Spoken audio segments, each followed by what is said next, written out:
حدیث مبارک کا راضی نزیب الانسان الشیطان اذا خلا به اکلہ، دا انسان لیو او خورن کے آغا شیطان کله چې ځان ته وګوري نو دا خوري بیا، کله چې جماعت کې داخل وي دا عمل دا جماعت مخالف نه وي، مز بیا دا شیطان په وس نرس ګډان چې کم د رمینه جدا جدا نه ګرځي، کچرتا اول خو لیو په ځړن شي کولې چې زړه بیو کې داخل د رمینه ګړستې نش کم چې د سیاړه خړخ کې عمره وې زیدین نو دا یوازې دا جماعت نه بلکې هر کار چې پاغي مسلمانان راغونډيږي کله یو کس د هغه جماعت خلاف کار کوي نو شیطان به عمره خوري هغه به وباس. لکه بعض روایتو کې دا راځي ید الله علی الجماعه من شذ الشذ فی النار، الته مراد د جماعتنا اجتماع د مسلمانانو ده او د مسلمانانو راغونډېدل په یو عقیدت باندې، کله دغه لوی جماعت چې سواد اعظم نه چې دا غینه تعبیر په اهل سنت والجماعت سره شوی دی، د اهل سنت والجماعت د لوی جماعت نه یو سړی یو وړخته کیږي نو شیطان به عمره کس خوري او خپل لخکری به جوړي. یا داشان دلته موږ ډېر خلک ګورو ټول مسلمانان یو کار کوي، د ځان ته شیخو کې جوړ کی ځان نه باتور جوړ کی د مسلمانانو د جماعت خلاف کوي، جماع د مسلمانانو جمعواری را دیبا آغی سر شرکت نه کوي، ځان ته برازي شیخو کې به جماعت ترازی رستو وټونګي وای ندام د مسلمانانو جماعت سره تفرقه جوړولې. اصلي مقصود اعظم د منځ هغه خو د مسلمانانو اتفاق ته اشاره ده او د مسلمانانو د قومندان وی قومندې باندې ښکته کېدو پورته کېدو ته اشاره ده. اگر کده الله یو عظیم تعظیم دې پدې کې دا یو مقصود اصلي عبادت دی، خدای دې سره سره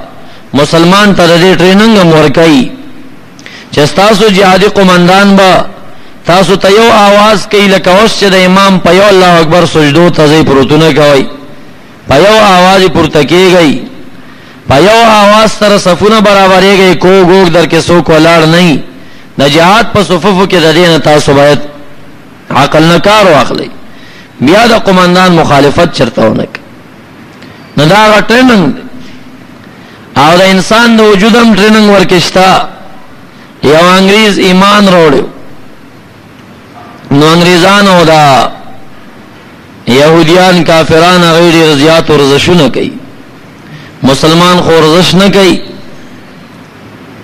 نه چې ایمان وروړو دا غینه بعد دا مونږ وای چې کو بیا چاته ویلو چې نبی علیہ الصلوۃ والسلام د امت سره ډېر خګړی دي، دا لټو متیان یو ورزش نه کوي، کپدی باندې دا مونږ 15 وخت نه فرض کړی دا به ټول جامونه بخته کېږي شو نه پورته کېږي سم د سهار په یخنۍ کې ورته او څلور رکعات مقرر کړی دي چې ښکته پورته شي چې ورزش وشي او په داسې ټیمونو کې نو امت لګیا د عبادت کوي او عبادت کی او لوی عبادت کوي، خو ضمنی ورکه نور مفادات روزي چې لوی فائدہ پاغي کې دا چې د انسان صحت ور سره جوړوي. هغه سره چې بلماز وي دا شکل ته تاسو وګورئ، څوک چې منګزار وي دا شکل ته وګورئ، دا ګیږي باندې د دواړو فرق کې شي.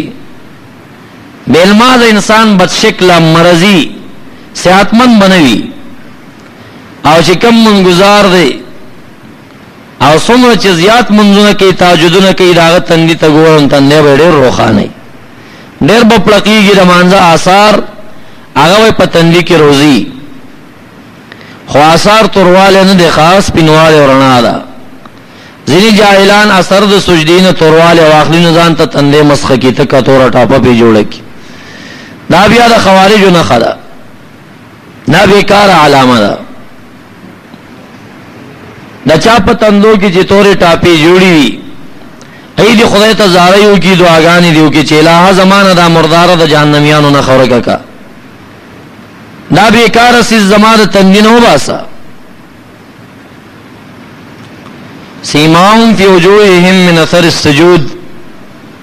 تبرانی پر روایت باندې رسول الله مبارک فرمایي هو نور یوم القیامه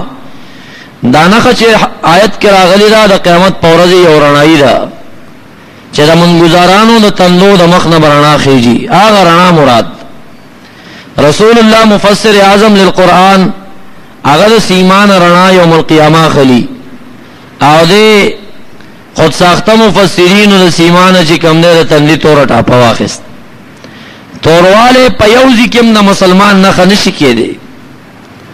نه پتندې کې بیا څنګه تورواله د جنتی علامه شو ډېر سادهګان پر یو غلې ای بیا را پورته شي سادهګان نو تندې کې تور ټاپنی په زور وصولې محذریات محمود علوسی رحمت الله علیه تفسیر المانی کې دلیات سیماهم فی وجوههم من اثر السجود په شرح کې وای چې باز خلک دا تندې په زور ځان ته توري